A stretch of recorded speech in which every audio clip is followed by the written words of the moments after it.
자, 오늘 말씀의 제목은 생명을 내려놓으신 예수님입니다. 생명을 내려놓으신 예수님입니다. 부제로는 내려놓을 줄 아는 그리스도인, 내려놓을 줄 아는 그리스도인입니다. 핵심은 거기에 있습니다. 내려놓을 줄 아는 그리스도인. 성도 여러분, 지난 한 주간 어떻게 지내셨습니까? 작년의 여름도 더웠지만 올해의 여름은 덥기도 하고 습하기도 합니다. 그리고 예년 같으면 가을이어야 하는 시기에 아직도 여름을 방불케 하는 날씨입니다. 그런데 날씨를 보면 특이한 점 한 가지가 더 있습니다. 바로 공기가 맑다는 것입니다. 하나님께서는 사람들에게 나쁜 것만 주시지 않는 분이시라는 걸 저는 깨닫습니다.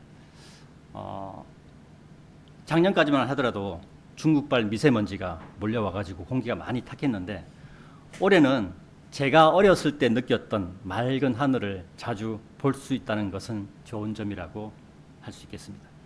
어찌되었든 공기의 흐름이 바뀌었다는 것이죠. 그리스도인은 이런 날씨의 변화가 예전 같지 않음을 느끼고 그리스도인의 휴거도 매우 가까워지고 있음을 생각할 수 있어야 하겠습니다. 또한 저는 우리나라에 돌아가는 상황을 보고 있으면 그리스도인의 휴거가 가까이 왔음을 저는 느낍니다. 왜냐하면 지난 8월에 국회에서 지난달이죠. 국회에서 노란 봉투법이 통과가 되었습니다. 대통령의 재가만 떨어지면 이제 노란 봉투법이 시행이 되는데 이 법이 시행되면 한국에 들어와 있는 외국 회사들 대부분은 한국을 떠나겠다는 결정을 내렸다고 합니다. 한국의 어떤 자동차 회사에서는 몇 년 전에 미국의 로봇 회사를 인수하였습니다. 그때 제 생각은 왜 자동차 회사가 로봇 회사를 인수하지라는 의문이 들었는데 얼마 지나지 않아 궁금증이 해소되었습니다. 그 자동차 회사는 노동자들의 파업이 심한 회사인데 노동자를 대신하는 로봇을 이용하는 생산 체계를 갖추고자 함이 목적이었던 것입니다. 불과 2010년대까지만 하더라도 로봇의 수준이라는 게 별 볼 일 없는 수준이었습니다. 그냥 이렇게 회전하는 정도 수준이었습니다. 회전해서 짚고 또 회전해서 갖다 놓고 이런 정도 수준이었는데 근데 2025년 오늘날의 로봇 수준은 인간의 동작을 거의 따라하는 수준까지 와버렸습니다. 어떤 동작에서는 인간보다 더 낫습니다. 앞에서 노란 봉투법을 말씀드렸는데 이 법은 노동자가 회사의 실소유주를 형사 고발할 수 있는 법입니다. 그러니 한국에 들어와 있는 외국 회사들은 짐을 싸서 떠나겠다는 말을 한다는 것입니다. 그래서 이 한국의 자동차 회사는 로봇을 이용하여 노동자를 대체하고 노란 봉투법도 피해 가겠다는 전략이 성립이 된다는 것입니다. 실제로 미국의 공장에서는 사람의 행동을 하는 로봇이 자동차를 조립한다고 합니다. 실례로 한국의 울산에 있는 모 자동차 회사의 공장 2배 정도의 크기가 미국에 있는데 인원은 800명 정도밖에 안 된답니다. 공장은 2배인데 인원이 800명 정도밖에 안 된대요. 사람은 로봇을 관리할 사람만 필요한 시대가 되었습니다. 이것은 교회 시대가 끝나감을 나타내는 사회의 현상이라고 말할 수 있습니다. 교회 시대가 끝난다는 것은 그리스도인이 이 땅 위에 없다는 것을 말합니다. 그리스도인이 이 땅 위에 없다는 것은 예수님께서 공중 재림하셔서 그리스도인들을 데려가신다는 것을 말합니다. 그리스도인이 휴거되면 이 땅 위에는 유대인과 이방인만 남게 됩니다. 교회가 사라져 버린다는 말입니다. 그리스도인들은 오늘날의 이런 사회 현상이나 기후 현상을 그냥 지나치지 않고 하나님의 말씀과 비교하면서 우리의 믿음을 성장시켜야 하겠습니다. 오늘 말씀의 제목 생명을 내려놓으신 예수님에 대하여 첫 번째로 말씀드릴 것은 양들을 위하여 생명을 내려놓으신 예수님에 대해서 말씀을 드리겠습니다. 본문 15절에 아버지께서 나를 아시듯이 나도 바로 그렇게 아버지를 아느니라. 그리고 나는 양들을 위하여 나의 생명을 내려놓느니라 라고 말씀하고 있습니다. 본문 15절에서 하나님 아버지와 예수님이 서로를 안다고 말씀합니다. 이것은 서로를 신뢰함을 나타내는 말씀입니다. 그리고 하나님께서 예수님을 다시 일으키실 것을 아시고 양들을 위하여 예수님 자신의 생명을 내려놓는다고 말씀하시는 것입니다. 사도행전 13장 23절에는 이런 말씀이 있습니다. 하나님께서 자신의 약속에 따라 이 남자의 시로부터 이스라엘에게 한 구원자이신 예수님을 일으키셨느니라. 그리고 사도행전 13장 30절에는 그러나 하나님께서는 죽은 자들로부터 그분을 일으키셨느니라 라고 예수님의 부활에 대하여 하나님께서 예수님을 일으키셨음을 기록하고 있습니다. 이와 같이 예수님께서는 하나님 아버지께서 인간의 몸을 입으신 예수님을 죽은 자들로부터 다시 일으키실 것을 믿는 믿음, 신뢰의 관계가 형성되어 있었고 이것은 예수님께서 자신의 생명을 양들을 위해 내려놓을 수 있는 근본 원인이 된 것이라고 말할 수 있습니다. 성경은 사람을 양에 비유하여 표현한 구절들이 많이 있습니다. 양에 대한 표현은 구약 성경에 특히 많이 기록되어 있습니다.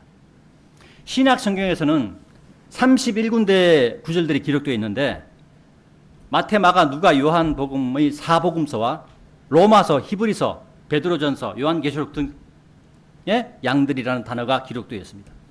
교회 시대와 관계에 있는 그리스도인에게 직접 적용되는 책인 바울 서신서에는 로마서 8장 36절에 딱 한 번 기록되어 있습니다.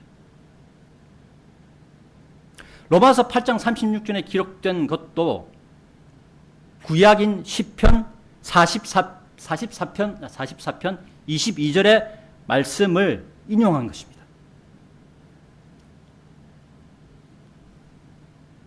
이런 특징을 통해 우리가 알 수 있는 것은 하나님께서는 양이란 동물을 유대인과 특히 많이 비교하셨다는 것을 알 수 있는 것입니다. 이것은 유대인의 특성이 양이란 동물의 특성과 매우 많이 닮았다는 것을 나타낸다고 생각할 수 있습니다. 물론 영적으로는 이방인도 양의 특성에 비유할 수 있습니다. 그리고 실제적으로도 양의 특성에 비유할 수 있는 이방인도 많이 있죠. 양의 특성은 이렇습니다. 순수하다나 순하다라는 이미지가 있는데 실제로는 염소 못지않게 성질이 더럽다고 합니다. 제가 영상을 봤는데 실제로 양이 사람을 이렇게 들이받는 그런 영상을 봤어요.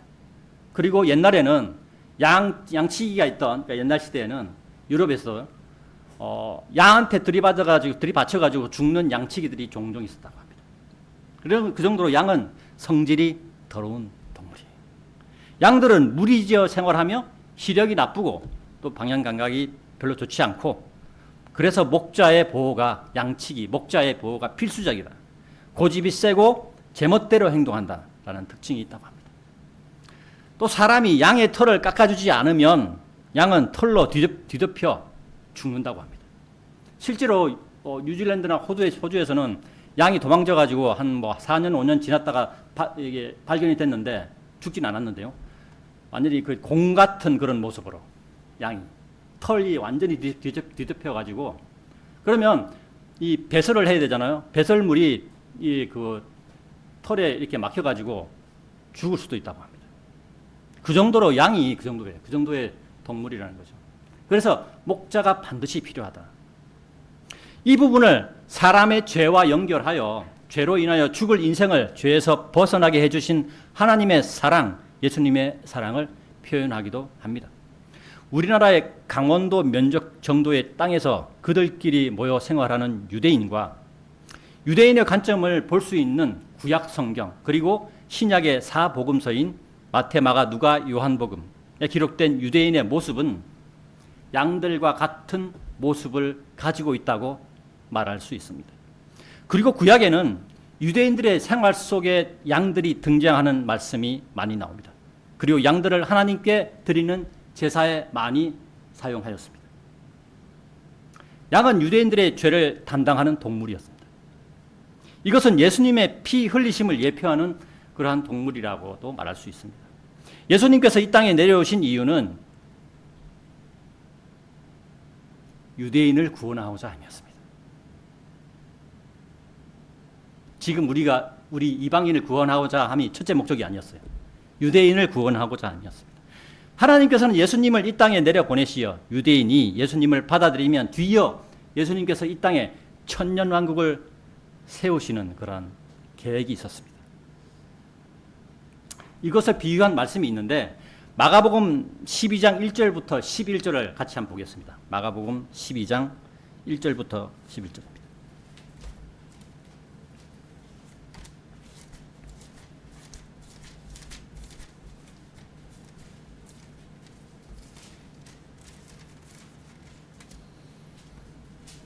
제가 봉독하겠습니다.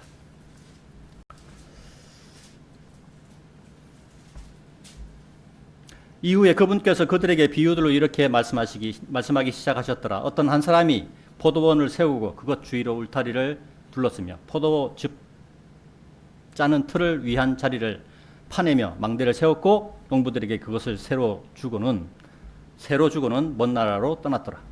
그러고 나서 그 시기에 그가 농부들에게 한 종을 보내었으니 그가 농부들로부터 포도원의 열매에서 난 것을 받으려 함이더라.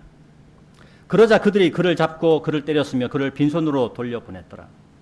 그리고 다시금 그가 그들에게 또 다른 종을 보냈는데 그들이 그에게 돌들을 던져서 그의 머리에 상처를 입혔고 수치스럽게 처우받은 그를 돌려보냈더라. 그런 다음에 다시금 그가 다른 이들을 보냈는데 그들이 그를 죽였고 다른 많은 이들도 그리하였으니 일부는 때리고 일부는 죽였더라. 여기서 이 보냄을 받은 종들은 구약시대에 예언자들과 제사장들과 이런 사람들입니다. 하나님의 말씀을 전하러 온 사람들을 비유하는 말씀입니다. 6절입니다. 그러므로 그 사랑을 크게 받는 유일한 아들이 아직 있었기에 이분이 예수 그리스도를 말하는 것입니다. 그가 마지막으로 그들에게 보내면서 말하기를 그들이 내 아들은 경외하리라 하였더라. 그러나 그 농부들이 자기들끼리 말하기를 이 자가 상속자구나. 오라 우리가 그를 죽이자. 그리하면 그 유산이 우리의 것이 되리라 하였더라. 그리하여 그들이 그를 잡고 그를 죽였으니 포도원 밖으로 그를 내던졌더라. 그러므로 그 포도원의 소유주가 무엇을 해야 하겠느냐. 그가 와서 농부들을 멸할 것이요 그 포도원을 다른 이들에게 줄 것이라. 다른 이들은 이방인을 얘기하는 거죠. 그런즉 너희는 이 성경 기록을 읽어본 적이 없느냐. 건축자들이 거절한 돌이 모퉁이의 머릿돌이 되나이다. 이것은 주께서 행하신 일이요 그것은 우리의 눈에 놀랍나이다 한 것이라. 그러자 그들이 그분을 붙잡으려고 하였으나 11절까지입니다. 예. 유대인이 예수님을 거부한 것으로 인해 교회 시대 2000년이 생겨난 것입니다. 오늘 제가 좀 전에 읽은 말씀 중에서 10절에 그런즉 너희는 이 성경 기록을 읽어본 적이 없느냐. 이 말씀에 건축자들이 거절한 돌이 모퉁이의 머릿돌이 되나이다. 그리고 11절에 이것은 주께서 행하신 일이요 그것은 우리의 눈에 놀랍나이다. 이 인용 구절이 어디에 있는 거냐면 시편 118편 22절과 23절의 말씀입니다. 그 말씀을 인용한 거예요. 유대인이 예수님을 거부하지 않았으면 교회 시대는 존재하지 않는 것입니다. 유대인이 예수님을 거부하든지 거부하지 않든지 간에 하나님의 계획은 예수님을 유대인으로 이 땅에 보내셔서 먼저 유대인을 구원하시고 그 다음 이방인을 구원하심에 있는 것이었습니다. 로마서 1장 16절에는 이렇게 기록되어 있습니다. 이는 내가 그리스도의 복음을 부끄러워하지 아니하기 때문이니 이 복음이 믿는 모든 자를 구원에 이르게 하는 하나님의 권능이기 때문이라. 먼저 유대인에게요 또한 헬라인에게로다 라고 말씀하고 있죠. 먼저 유대인에게 그리고 헬라인에게. 헬라인은 이방인을 대표하는 그러한 단어입니다. 그죠? 먼저 유대인에게요 그 다음에 헬라인에게다. 오늘 말씀의 제목 생명을 내려놓으신 예수님에 대해서 두 번째 말씀드릴 것은 양우리에 속하지 아니한 다른 양들에 대해서 말씀드리겠습니다. 본문 16절에 그리고 나에게는 이 양우리에 속하지 아니한 다른 양들도 있으니 그들 역시도 내가 데려와야만 하며 그들은 나의 음성을 들으리라. 그리하여 하나의 우리와 하나의 목자가 있으리라. 예수님께서는 하나님이시므로 예수님 자신의 역할이 유대인들만 구원하는 것에 그치지 아니한다는 것을 알고 계셨습니다. 하나님께서는 모든 사람을 구원받게 하기를 원하시고 또 진리의 지식에 이르기를 원하시는 분이라고 디모데전서 2장 4절에서 말씀하고 있는데, 디모데전서 2장 4절은 본문 16절의 말씀을 증명하는 말씀이라고 말할 수 있습니다. 하나님의 말씀인 성경을 시대별로 나누어 본다면 죄가 없었던 무제시대, 양심시대, 또한 인간정부시대, 족장시대, 율법시대, 그리고 교회시대, 그리고 대환란 기간, 그리고 왕국시대, 그리고 영원시대로 나눌 수가 있습니다. 시대들이 변화하는 이유는 인간의 죄를 다루시는 하나님의 있습니다. 그러니까 결국 인간의 죄 때문이라는 거죠. 인간은 죄로 인하여 이 땅의 왕권을 빼앗겼습니다. 죄가 없었던 인간이 죄를 가지게 됨으로써 하나님과 멀어지게 된 것입니다. 하나님과 멀어진다는 것은 죄와 가까워진다는 것과 같은 말입니다. 죄를 가지고 있는 인간은 마귀의 종노릇하는 신세로 전락하게 되고 왕권은 마귀에게 빼앗기게 된 것입니다. 하나님께서는 인간의 죄를 다스릴 것을 주문하였으나 인간은 실패를 거듭하였고 이것이 시대가 변화하게 되는 과정이 된 것입니다. 창세기 4장 7절에는 이런 말씀이 있습니다. 같이 한번 찾아보겠습니다. 창세기 4장 7절입니다. 이건 하나님께서 카인에게 하는 말씀이죠. 창세기 4장 7절입니다. 카인은 죄인을 대표하는 사람입니다. 만일 네가 제대로 행한다면 네가 받아들여지지 않겠느냐. 그러나 만일 네가 제대로 행하지 않는다면 죄가 문 앞에 있느니라. 그런즉 너에게 그의 열망이 있으리니 너는 그를 다스릴지니라. 라고 죄를 다스릴 것을 명령하였으나 인간은 그것에 실패한 것입니다. 그 실패의 과정이 앞에서 말씀드린 시대의 변천 과정이라고 말씀드릴 수 있습니다. 그리고 그 과정의 실패는 사람의 노력으로는 구원을 이루기 어렵다는 것을 성경은 말씀하고 있습니다. 주 예수 그리스도를 떠나서 사람이 어떤 노력과 행동도 구원을 이루지 못한다는 것을 성경이 말씀한다는 것입니다.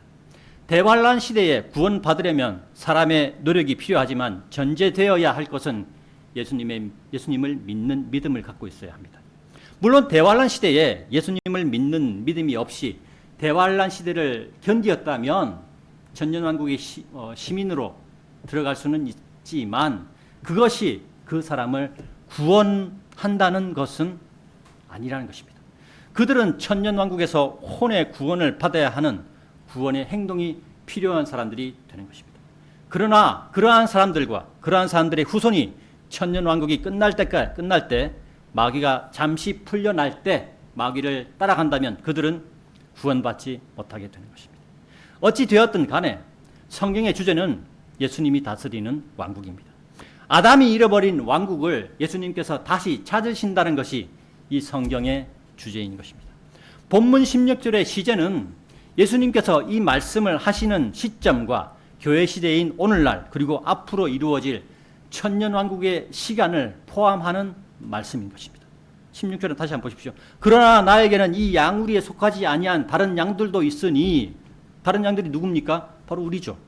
그죠? 그들도 역시 내가 데려와야만 하며 그들은 나의 음성을 들으리라. 그죠? 이방인이 유대인보다 훨씬 많이 예수님을 받아들였어요. 그죠? 그리하여 우리와 하나의 목자가 있으리라.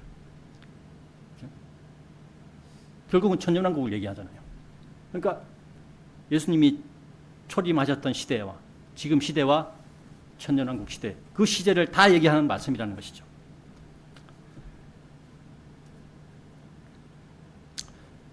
실제로 복음은 예수님께서 이 땅에 계실 때보다 교회 시대에 더 멀리 퍼져나갔습니다. 그리고 구원받는 자들의 수는 유대인들이 질투를 일으킬 정도로 많습니다. 앞에서 우리는 예수님이 이 땅에 오신 이유가 유대인을 구원하고자 함에 있고 이방인도 구원하고자 함에 있다고 말씀드렸습니다. 본문 16절의 말씀이 이를 잘 나타내는 말씀입니다. 결국 하나님께서는 예수님을 통하여 유대인을 구원하시고 이방인도 구원하시기를 원하신다. 그런 분임을 우리는 알 수 있습니다. 따라서 본문 16절은 하나님은 유대인의 하나님이시며 이방인의 하나님이시기도 한다는 성경 말씀을 증명한다고 말할 수 있습니다. 이에 대해서 로마서 3장 29절을 찾아보겠습니다. 로마서 3장 29절.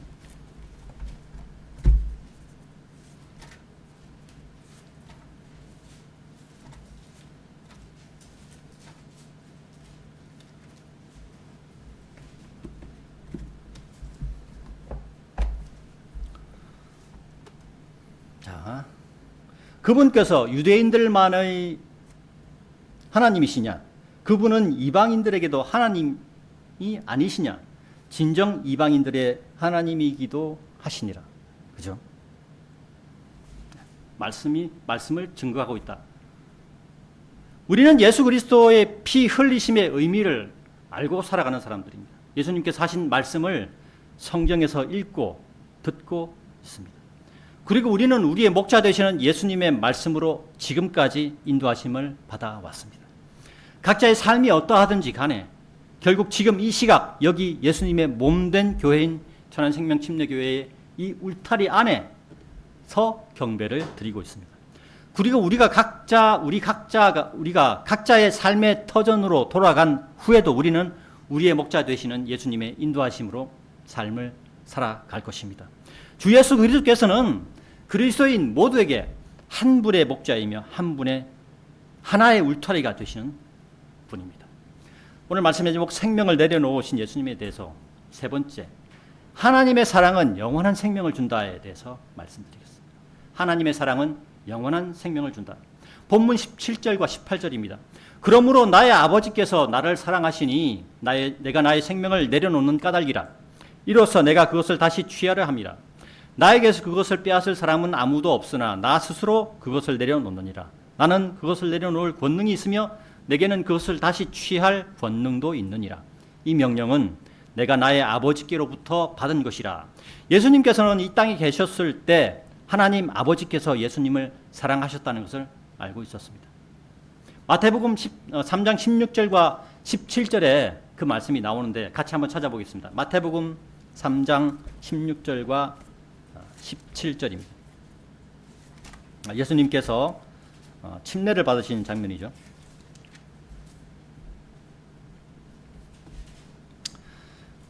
제가 봉독하겠습니다. 그러자 예수님 곧 그분께서 침례를 받으시고 물속에서부터 곧바로 올라오셨을 때 보라 그리하여 하늘들이 그분께 열렸으며 하나님의 영께서 비둘기같이 내려오시어 자신 위에 내려앉으신 것을 그분께서 보셨더라. 그러고 나서 보라 하늘로부터 한 음성이 말씀하시기를 이는 나의 사랑을 받는 아들이니 내가 그의 안에서 매우 기뻐하노라 하셨느니라. 예수님께서 침례를 받으셨을 때 하나님 아버지께서 예수님을 사랑하시는 것을 음성으로 들으셨습니다. 예수님께서는 이 땅에 보내실 때 그냥 그 성인의 몸으로 오신 게 아니죠. 인간의 몸에서 태어나셨고 인간의 몸을 입으셨고 인간의 삶을 사셨습니다. 예수님은 하나님이셨지만 불완전한 인간의 몸으로 사람과 같은 삶을 사신 것입니다. 직접 인간을 체험하시고 직접 피를 흘리시고 육체의 죽음도 경험하셨습니다.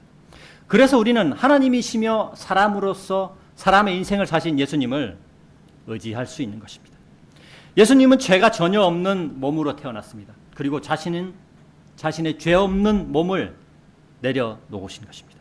예수님께서는 자신의 죄 없는 몸을 내려놓음으로써 사람에게 본을 보여주신 것입니다. 본문 17절에 내가 나의 생명을 내려놓는 까닭이라 해서 나의 생명은 육신에 썩어 없어질 생명을 뜻합니다.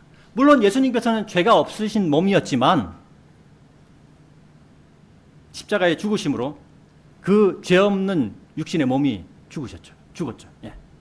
그 썩어질 육신의 생명은 이 첫 번째 얘기하는 내가 나의 생명을 내려놓는 까닭에서 이 생명은 육신의 생명이라는 것입니다. 물론 예수님의 몸은 죄가 없어진 몸이었지만 죽음이 예정된 몸이었다고 말할 수 있습니다.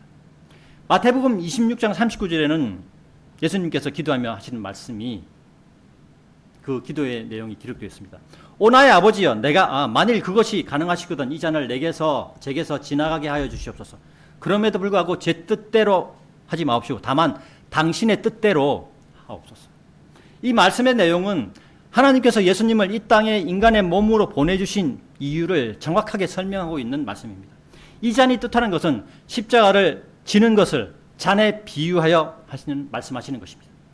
우리나라 옛날에 조선시대에 사람을 죽이는 방법 중에 하나가 사약을 내리는 것이었죠. 잔에 그 사약을 부어 마시게 하였습니다. 그죠? 마태복음 26장 39절에서 이 잔은 십자가에서의 죽음을 의미하는 것입니다. 본문 17절에서 내가 나의 생명을 내려놓는 까닭이라 이로써 내가 그것을 다시 취하려 함이라 라고 말씀하고 있는데, 생명을 내려놓고 생명을 다시 취하려 한다고 말씀하는 것입니다. 생명을 포기하고 생명을 다시 취한다는 것은 무슨 뜻일까요? 그것은 썩어 없어질 육신을 하나님 앞에 내려놓으면 하나님께서 예수님을 다시 일으켜 세우신다는 것을 나타내는 말씀입니다. 즉 부활을 의미합니다. 즉 영원한 생명을, 썩어 없어질 생명을 하나님 앞에 내려놓으니까 영원한 생명을 주신 거예요. 교회 시대가 2000년이 다 되어갑니다. 예수님의 초림을 기준으로 본다면 2000년이 넘었지만 교회 시대가 시작된 시점을 기준으로 본다면 아직 2000년이 되지는 않았습니다.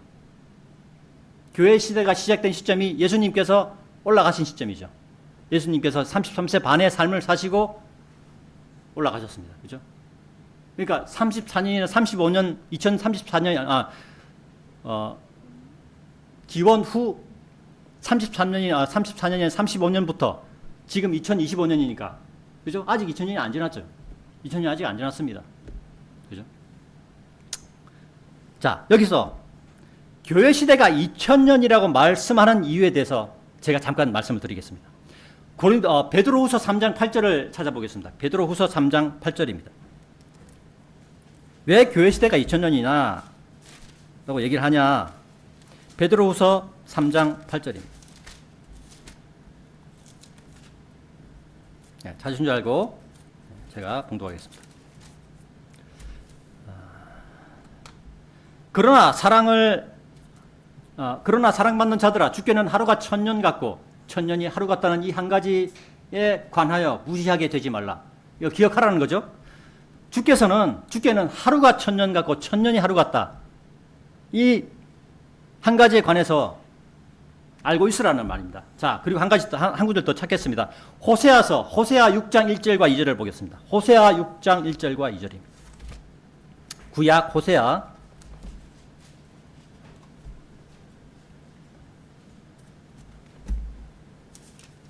6장 1절과 2절입니다.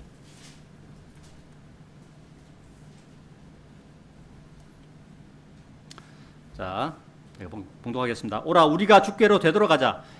이는 그분께서 찢으셨으나 그분께서 우리를 치유하실 것이요, 그분께서 치셨으나 그분께서 우리를 싸매주실 것이기 때문이라. 이틀 뒤에는 그분께서 우리를 다시 살리시리라. 셋째 날에는 그분께서 우리를 일으키시리니 우리가 그분의 목전에서 살게 되리라. 베드로후서 3장 8절에는 하나님께서 보시는 하루와 1000년에 관하여 기록하고 있습니다. 그리고 호세아 6장 1절과 2절은 이스라엘 백성이 주께로 되돌아가는 것에 관하여 말씀하고 있습니다. 이 호세아 6장 1절과 2절의 말씀 속에 이틀이라는 단어가 기록되어 있는데, 이 이틀의 의미가 이스라엘 백성이 다시 이스라엘 백성을 다시 살리시는 기준이 된다는 말입니다. 이틀이. 성도 여러분, 성경 말씀대로, 그러면 이스라엘 백성이 다시 살린다는 얘기는 뭡니까? 이스라엘 백성이 다시 예수 그리스도를 믿게 된다는 거예요. 그러면 예수 그리스도를 믿게 되는 그 시점이 이틀이 지난 후라는 거죠. 그죠? 그래서 앞에 우리가 베드로후서 3장 8절에 하루가 1000년 같고 1000년이 하루 같다는 이 한 가지 사실을 기억하라고 했죠. 그럼 이틀은 뭐예요? 2000년이라고 얘기할 수 있죠. 그래서 2000년이라는 얘기가 나오는 겁니다. 성경에는 교회 시대가 2000년이다라는 말씀은 없어요. 직접적으로 그렇게 기록된 말씀은 없습니다. 이렇게 말씀을 찾아봐서 알 수가 있는 것이죠.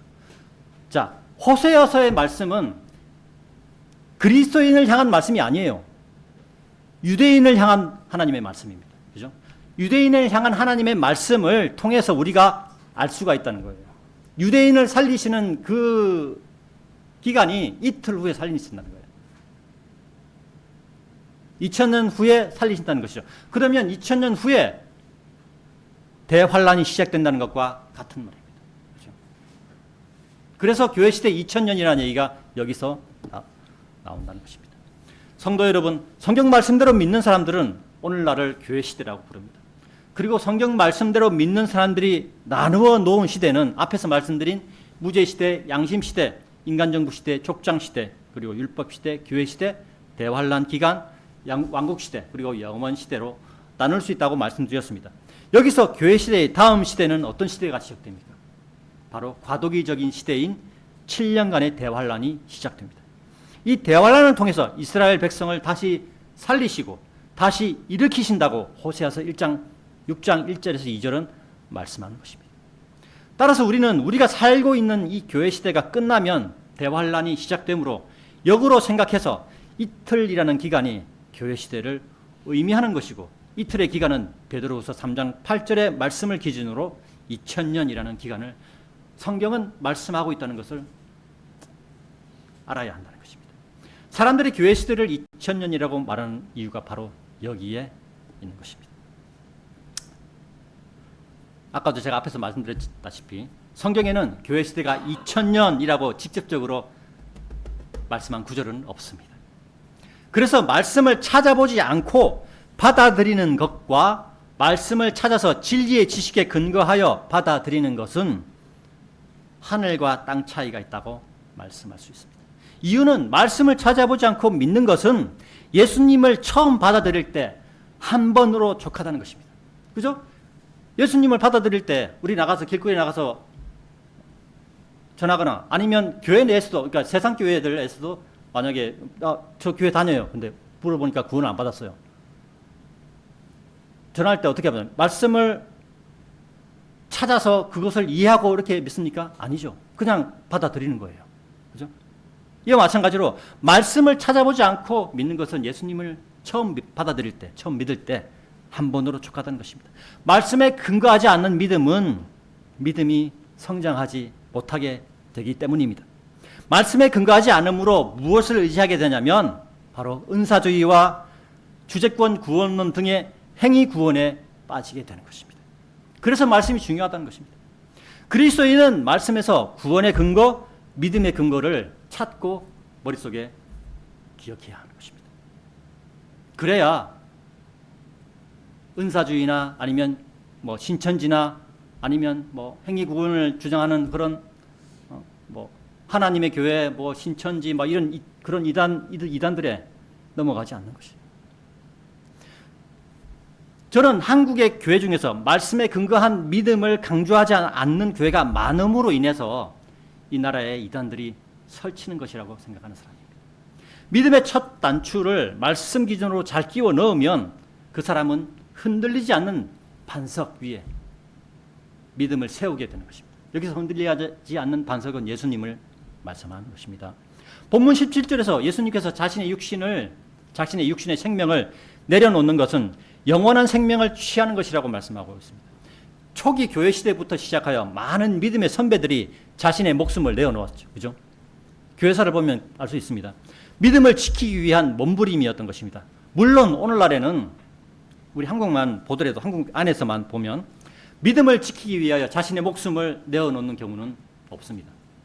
대신에 우리가 일상생활에서 그리스도인은 그리스도인이라는 명목으로 많은 것들을 내려놓아야 하는 경우가 있습니다.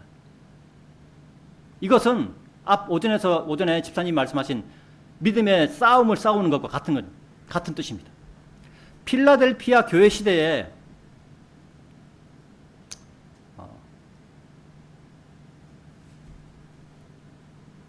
이 세상의 왕인 마귀의 계략이 초대 교회 시대부터 믿는 자들을 탄압하는 강경책이었습니다. 초대 교회 시대에는 강경하게 믿는 자들을 탄압했죠. 그죠? 로마의 그 정권 부수에서 또 로마의 황제가 믿는 자들을 많이 탄압했습니다. 그리고 그 뒤를 이어서 로마 카톨릭이 또한 자기들의 반대하는 그러한 성경대로 믿는 사람들을 많이 탄압을 했습니다. 많은 사람을 죽였습니다. 그 초대교회 시부터 믿는 자들 탄압하는 강경책이었으나 필라델피아 교회 시대를 지나서 라오디케아인들의 교회 시대로 넘어오면서 유화책으로 변했다는 것입니다.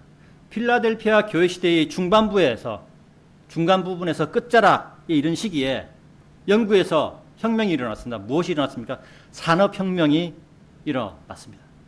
그것은 사람을 물질 만능의 시대로 인도하는 그러한 계기가 되는 것입니다.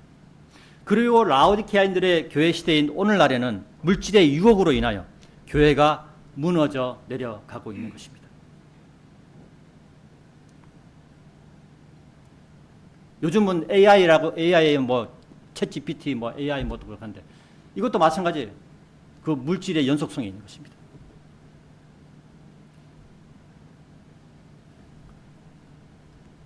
유럽의 경우에는 교회가 있다고 하더라도 노인들밖에 없다고 합니다.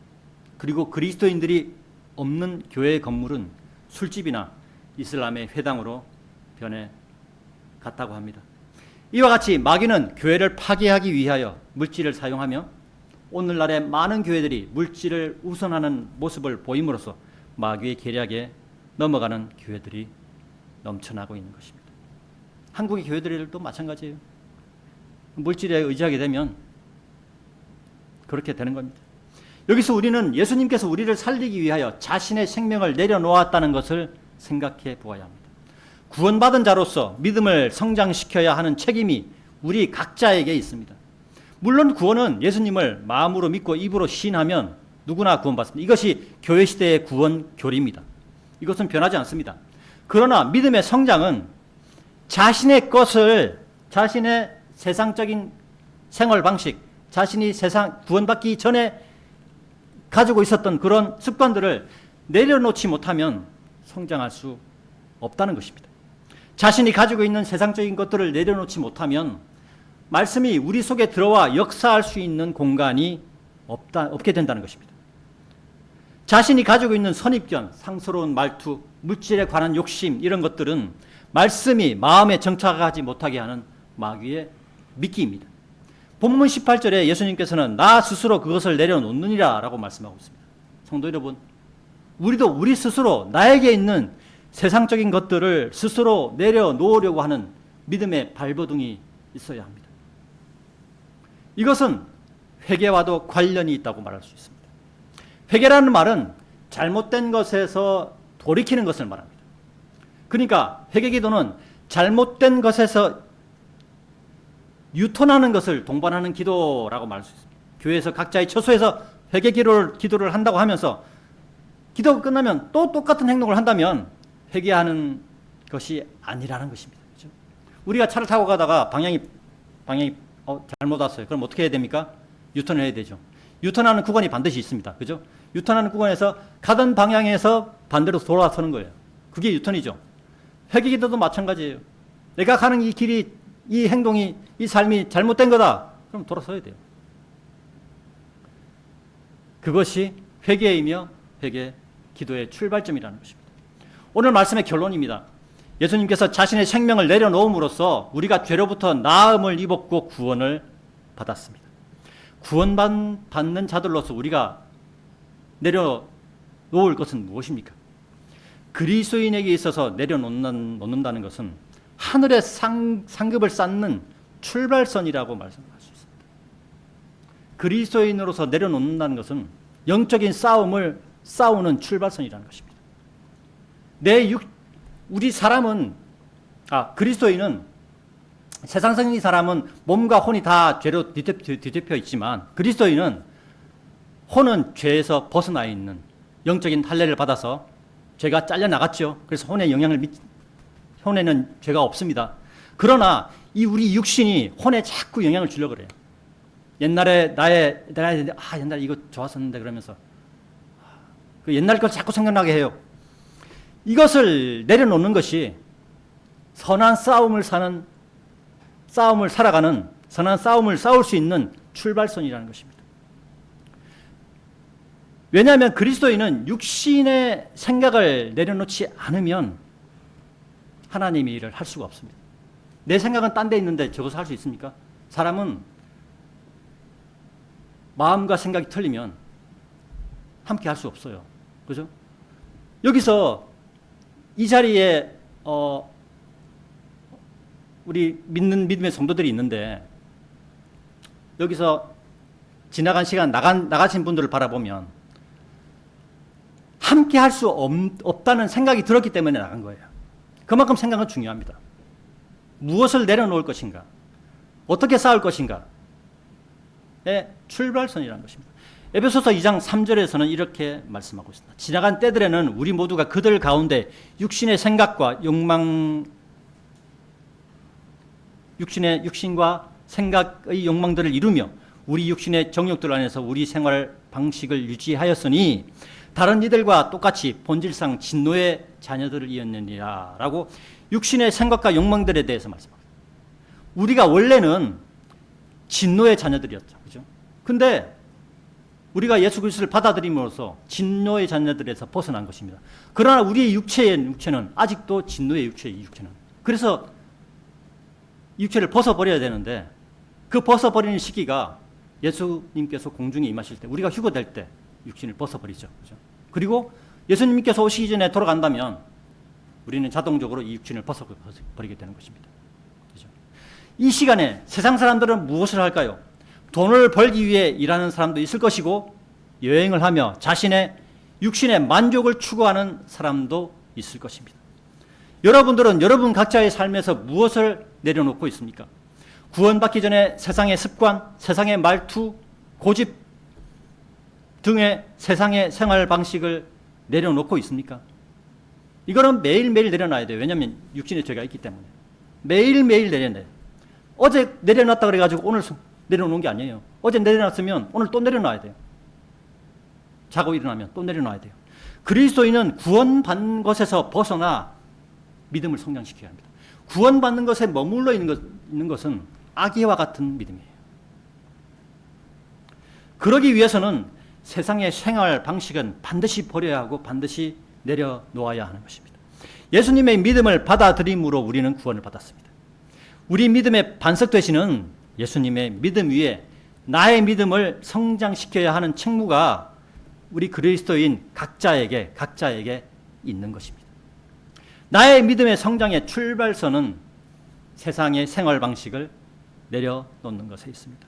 예수님께서 자신의 생명을 내려놓음으로써 많은 사람들을 구원하셨고 그렇듯이 우리가 우리의 것을 내려놓았을 때 우리가 우리의 믿음이 성장한다는 거예요.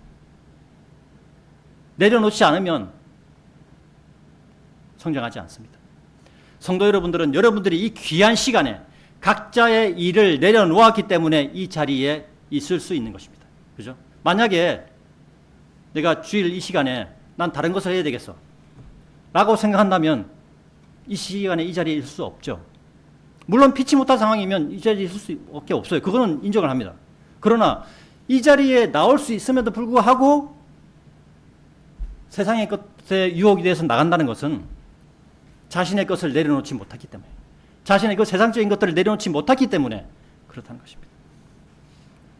이와 같이 우리는 우리 각자에게 있는 세상의 생활 방식을 하나씩 내려놓을 줄 아는 변화된 그리스도인으로 우리 각자의 가정에서 가족에게 발견되고 또 형제들에게도 발견되고 하나님께도 발견되는 우리 찬원생명 침례교회 성도님들이 되시기를 간절히 기원합니다.